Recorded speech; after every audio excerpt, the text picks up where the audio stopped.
Honorable Minister, Honorable Malema.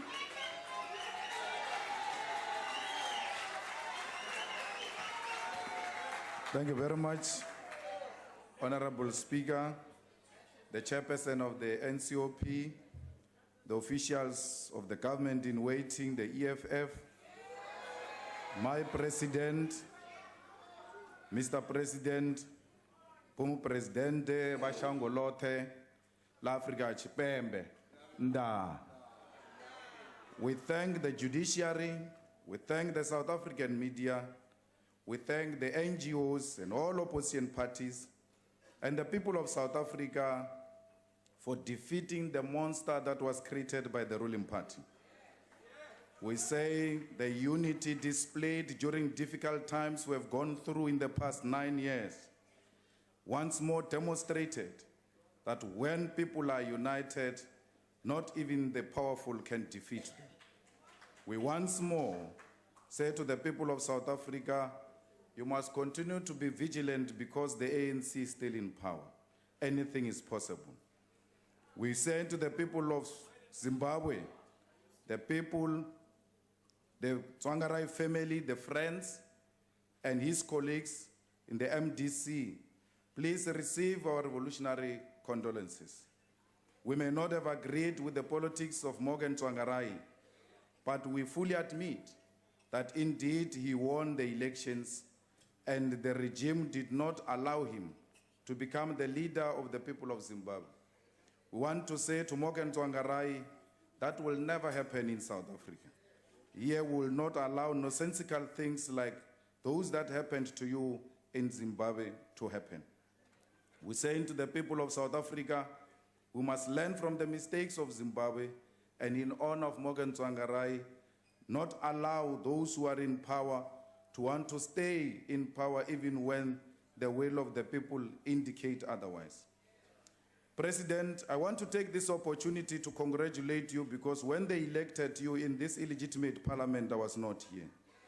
But the majority of this parliament have agreed that they must proceed business as usual. I want to state very clear on behalf of the EFF that we are willing to give you a chance as a President of the Republic of South Africa, as head of state and government. We only give you a chance because you have not been personally found guilty of being a constitutional delinquent. Because we do not entertain delinquents. We deal with delinquents decisively, like we did before. It is very easy for a country to degenerate if you allow individuals to become constitutional delinquents. President, we want to say to you that you are not a king. You are a leader of the people. And therefore, you must never expect a treatment of a king. You must be a leader. You must welcome those who criticize you and always defend the right of those who disagree with you to disagree with you. You must not abuse your power because you think you are powerful like that. Comrade President, we listened to you when you were speaking because it was the right thing to do. We give you a chance to explain your plans. But the reality is that, President, you are not having any plan. That's why you came here and told us of job summits, because you are still going to look for plans out of the job summits. That's why you came here and told us about the issues of social sector summit, because there's no plan. You came here and told us about investment conference, because there's no plan.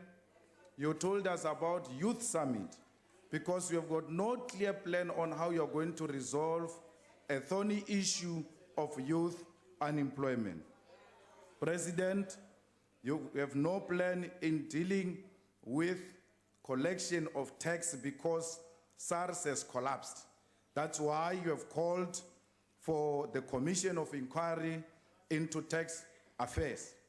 President, we are saying to you, you're doing all of this because you know that you will be a president for 12 months. You are effectively saying to South Africa, there's nothing I can do in the next 12 months because I'll be looking for plans from commissions. And after 12 months, I will be gone. Because indeed you will be gone after 12 months. President, you mentioned expropriation of land without compensation. And we all agreed. Actually, that was the highest applaud you got. I heard the leader of the opposition saying something else.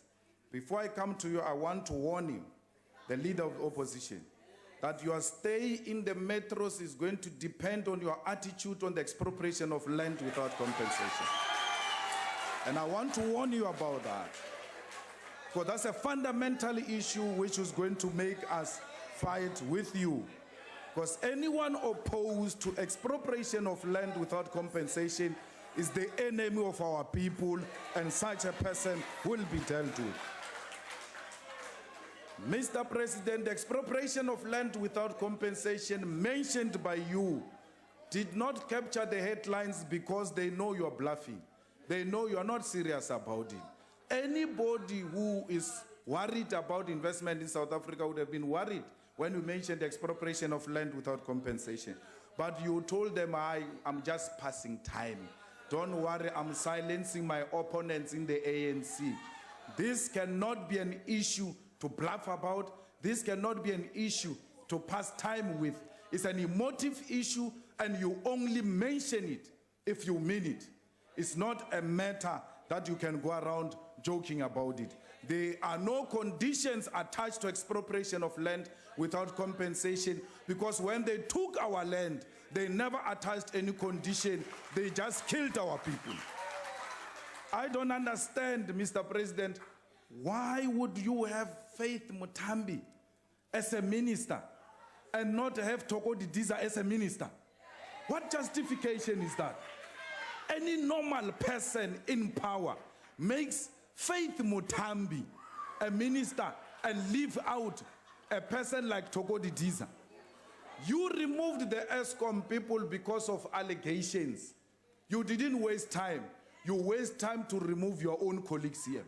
The reason why you jumped that line of saying you are going to arrest people is because when you spoke about corruption and arresting corrupt people, we kept on saying ACE.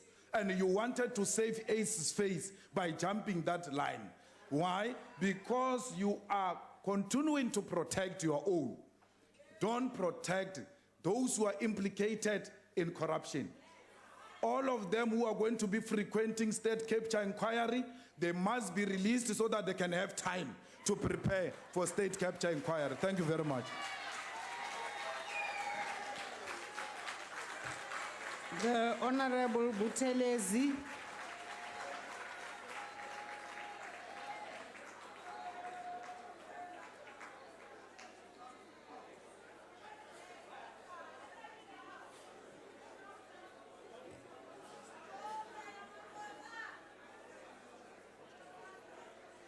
Honorable Speaker.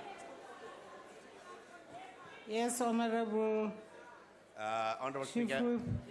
Whip of the IFP. Yeah, may I crave your indulgence? I was working on the time that Honorable Malema would take, and he only took 9 of his 14 minutes. Honorable Buthelezi is on the way. Yes, I recognize that. Thanks.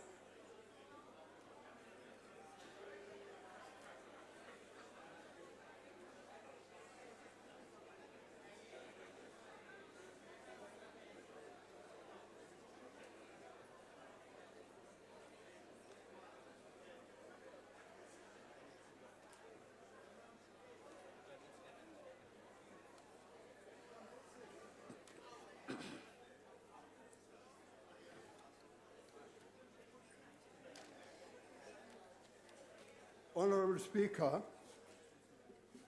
Your Excellency, our President, Honorable Ministers and Honorable Deputy Ministers, Honorable Members, I apologize, Madam Speaker.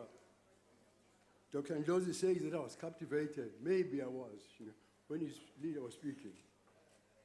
This morning, I wish to add my voice to the many who congratulate our new president on taking office believing that our nation has moved into a new era in which may begin